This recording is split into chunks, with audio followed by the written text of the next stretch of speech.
huésped, es un caminar juntos, es un equipo, para evitar que suceda lo que sucedió en Galacia, que entren los judaizantes, que entren los religiosos, que entren aquellos que, como decíamos esta mañana, tal vez nunca, por personas como esas, nunca el evangelio, nunca el mensaje de esperanza hubiera llegado a los oídos de Mateo el publicano en el banco de los tributos. ¿Por qué? Porque era una persona despreciada, porque era una persona odiada, pero cuando yo tengo el amor de Cristo en mi corazón, entonces yo reflejo ese amor y tengo carga por las almas perdidas.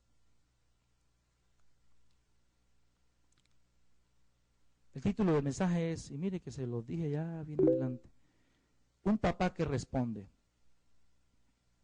Un papá que responde. Qué rico es saber que tenemos un padre. Estaba discipulando, durante un tiempo estuve discipulando en el sur de Texas a personas uno a uno, sobre todo en los comienzos cuando llegamos a la iglesia en McAllen, y estaba discipulando durante la semana a diferentes personas, una el martes, una el miércoles, una el jueves, y me reunía con las casas de ellos y tomábamos café, comíamos y hacíamos el estudio que nos correspondía, con el mismo material de aquí del Tabernáculo Bíblico Bautista del Redentor. Estaba con una persona hablando y llegamos al punto de la adopción. Y yo empecé a explicarle lo que era la adopción de parte de Dios. Cómo Dios nos hace sus hijos. Cómo un hijo que es adoptado legalmente viene a tener los mismos derechos que tiene un hijo nacido biológicamente. Los mismos derechos. Y cuando yo estaba explicándole eso a esta persona, se quedó en silencio un momentito y me dijo, yo entiendo eso. Y yo le pregunté, ¿cómo así que yo entiendo eso? Dice, yo entiendo eso, me dijo él, porque yo soy adoptado. A mí me adoptó una familia. Y yo llegué a esa casa y me hicieron su hijo. Me dieron un cuarto donde dormir, me compraron ropa igual que a los demás hijos. Me mandaron a la escuela igual que a los demás. Y empezaron a reflejar amor y cariño hacia mí, al igual que para sus hijos biológicos. Yo entiendo lo que usted me está diciendo cuando habla de adopción de parte de Dios. En estos días estaba acordando, mi papá hace unos 5 años o 6 que murió. Sí, casi 6 años. Y yo estaba recordando cuando tenía por allí unos 8, 10, 11 años. Yo llegaba de la calle, de jugar, y mi papá había trabajado todo el día en un negocio, un almacén que tenía, había cerrado las puertas y estaba en la sala de la casa. Allí mi papá se tendía en el piso y yo me ponía a jugar en el piso con mi papá. A jugar a lucha libre, y él me dejaba ganar. Y cuando yo veo esa figura de un papá que juguetea con el hijo, llego a la casa ahorita cansado y estoy ahí, vamos a comer y a tomarnos un cafecito, a almorzar, y me dice Aarón, vamos a jugar a lucha libre, y se me para así. Ay, hermano, usted no tiene ganas de jugar a lucha libre. Después de estar aquí toda la mañana, la radio corre para allá, corre para acá. Yo quería ir al sofá y jugar al que más duerma. Pero él quería jugar a lucha libre. Y yo le dije, ahorita, después del culto de la noche, dijo, después del culto de la noche es peor, papá, te vas, duermes enseguida. Y me puse a jugar con él allí. Y qué bonito es eso de que usted sabe que a un niño de 9 años usted lo puede coger y torcerle el brazo, darle un trampolín, pegarle, tirarlo y volverlo 4 pedazos. Pero ¿qué hace uno de papá? Pongo el brazo, él me gana, él me empuja, yo dejo que me está como ganando y vuelvo y le gano y al final dejo que me tira al piso. ¿Sabe qué se hace Dios? Con sus pataletas de niño malcriado, con nuestras pataletas de niños malcriados, muchas veces Dios permite que nosotros juguemos a la lucha libre con Él. Y como que nos deja ganar. Y cuando ve que la cosa se está poniendo difícil y que necesita darnos un poquito duro, nos da un poco duro. Nos disciplina. Porque Dios es un padre. Y un padre al que ama, disciplina. Decíamos esta mañana en la radio, en uno de los mensajes que pasamos de 1 minuto en Radio Bautista, decíamos que un papá que ama a un hijo no lo deja hacer lo que le da la gana. Y estaba un muchacho diciéndole, mire señora, su hijo está en la calle. Deje a mi hijo quieto, no estropee el desarrollo de su personalidad, decía la mamá. Sí, pero lo va a atropellar un camión, le decía el muchacho. Y a veces nos pasa así, hay padres que piensan que amar a un hijo es dejarlo hacer todo lo que él quiera. ¿Qué hace Dios con nosotros? Dios puso mandamientos que hay que obedecer. Y esos mandamientos se convierten como en un paraguas de protección. Mientras yo me mantengo debajo de ese paraguas, estoy protegido. Pero cuando yo me salgo del paraguas, entonces me salgo de la cobertura, me salgo de la protección. Por eso el que habita al abrigo del Altísimo mora bajo la sombra del Omnipotente. Es la protección de Dios, de un Dios que es Padre y de un Dios que nos ama. Cuando recibimos a Jesucristo en nuestro corazón, experimentamos el nuevo nacimiento. Y ese nacimiento, como dice el capítulo 3 de Juan, es un nacimiento de arriba. Es un nacimiento del Espíritu.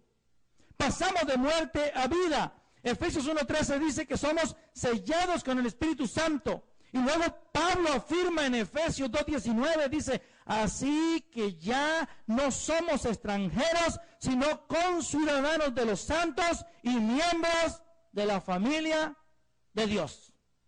Conciudadanos de los santos. Nosotros llegamos a este país y usted también, y tal vez mucha gente está en el proceso, y usted tiene una ciudadanía allá en su país, y viene aquí y está esperando esta ciudadanía canadiense, que tal vez le da otras oportunidades y le permite, especialmente para nosotros en el ministerio, el pasaporte canadiense ha sido de mucha bendición, nos permite movernos con facilidad. Y eso es una bendición de Dios que le damos gracias todos los días por ese pasaporte. Ahora, ¿significa que no amo a mi país? Por supuesto que la bandeja paisa la tengo en mi mente todos los días. El sancocho de pescado, el arroz de coco, la mojarra frita, la guapanela con limón, todo eso. Pero el Señor nos dio un pasaporte canadiense. Y no fue Canadá, fue el Señor, a través de Canadá. Y ese pasaporte abre puertas. Pero esa ciudadanía colombiana, ese pasaporte canadiense, nunca llega a ser tan importante como la ciudadanía que yo tengo del cielo. Somos ciudadanos del cielo. Y ahí no nos van a cobrar impuestos por entrar. No, usted trae su pasaporte, sí, el del cielo. ¿Quién se lo expidió? San Pedro, San Judas Apóstol, ¿cuál de ellos se lo expidió? Y hay que pagar ahora.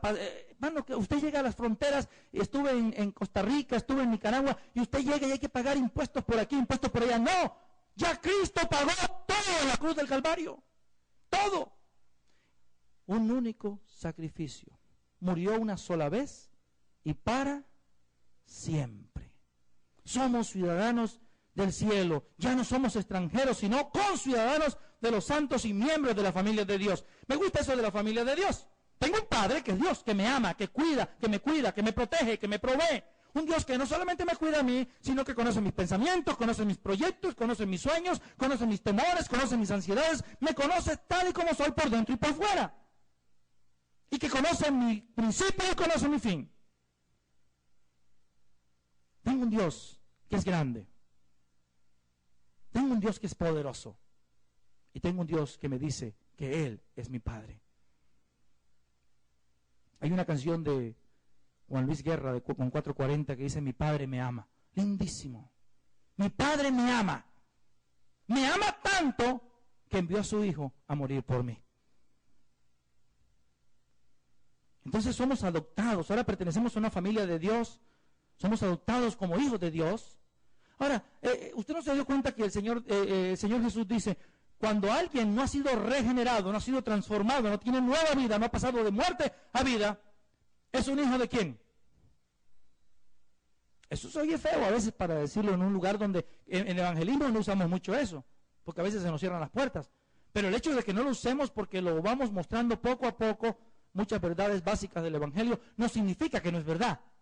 Cuando una persona no ha sido regenerada, cuando una persona no ha sido transformada por la sangre de Cristo, cuando una persona no tiene nueva vida, el Señor Jesús dice: vosotros sois de vuestro padre el diablo, y los deseos de vuestro padre queréis hacer. Entonces, somos redimidos, rescatados del mercado de esclavos, esclavos de Satanás. Había que pagar un precio y tenía que ser un sacrificio perfecto, un cordero perfecto.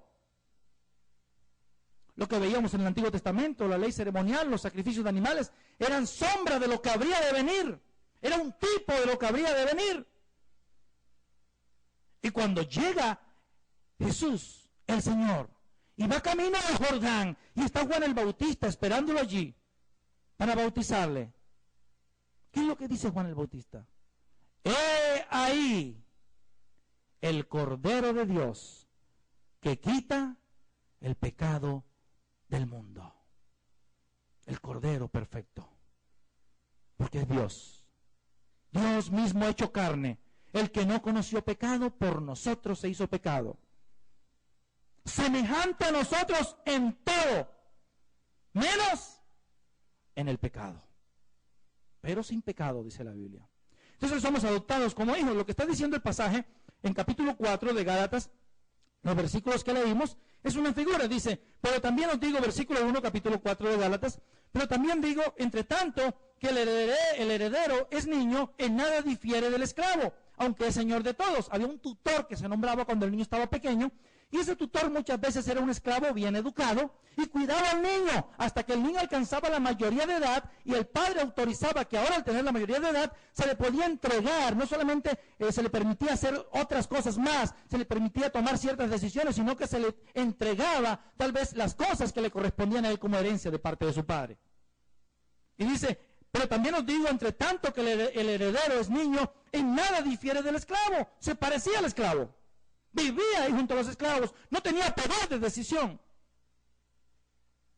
No podía disfrutar de las cosas que le podían pertenecer más adelante. Aunque es señor de todo, dice. Versículo 2, sino que está bajo tutores y curadores hasta el tiempo señalado por el Padre. Versículo 3, así también nosotros cuando éramos niños estábamos en esclavitud bajo los rudimentos del mundo. Dice la palabra de Dios que la ley fue nuestro ayo para llevarnos a Cristo. La ley me tomó de aquí como cuando va el buey, ahí van con una yunta de bueyes, fue mi ayo y me lleva hasta Cristo. Por eso el final de la ley es Cristo. La ley se introdujo para que el pecado, ¿qué dice la Biblia? La ley se introdujo para que el pecado abundase, para que se manifestara, para que se revele, para que yo sepa. Es como cuando el semáforo está en rojo y entonces yo me paso esa luz en rojo. Yo recién llegado aquí, recuerdo los primeros 3 meses de haber llegado, pues venía yo de allá de Colombia, había estado en Perú, y voy en mi primer carrito, y por allá por la Gili y Kingsway, en Burnaby, había una luz en rojo, y cuando yo la vi, ya me había pasado. Pero yo en medio del susto, yo no miré luces, ni flash, ni nada de eso. Yo lo que miré es que no había policía. Y yo dije, gloria a Dios, no hay policías. Gracias, Señor, como cuidas a tus hijos. 2 meses después, 4 fotografías, una de frente, una de lado, una panorámica, la placa del carro, la marca, no sé, hasta las calzas de los dientes se nos veían. Por todos lados fotos. No se me olvida ni la calle, ni el tiempo. 3 mesecitos de haber llegado a Canadá. $250 creo que fue el pago. Welcome to Canada. Hermanos, ahí está. Entonces, ¿usted qué cree que cuando yo voy así y voy 60 y veo que se pone en amarillo, yo le bajo y freno? Me lo echo cuando ya está encima, porque por seguridad le toca, que ya usted así, pero en todo lo posible, en amarillo yo me freno.